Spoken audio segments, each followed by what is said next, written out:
تغفت جفونهم في ثبات عميق، تاركين السهر بإلحاح يلازمني.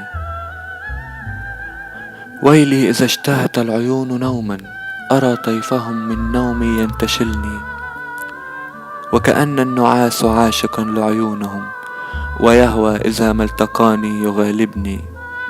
لذكرى لياليهم يثيرني الحنين، لأعود للماضي بشوق يعتصرني. لدفء احتضانهم ببرد الشتاء، لاختبائهم بدلال وأمان بحضني. كم كان الهوى يغمرنا باحتواء، كم سهر الفرح لقلوبنا يغني. وكل ما حولي منذ كان غيابهم ظل مكانه، وعن بعدهم يعاتبني. ما زالت الشموع نورها مشتعل، وتبكي لحالي كلما بكت عيني. ولحنا جميلا لا لن ينتهي عزفه، وظل مستمرا في العزف والتمني. رجوت القمر أن يخبرهم بحالي، قد يصيبهم الحنين كما أصبني.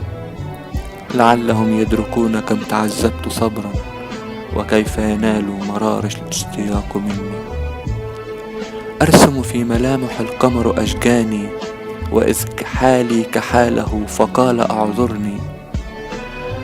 من ألامي وهول ما أعاني، من حكم القدر بحرمان يمزقني. لا أرى في دنيتي بسمة سواهم، لا حلم ولا قمر ولا نور يشاغلني. ما كان بحسباني فجأة غدرهم، بفزع من نشوى الحلم يداهمني.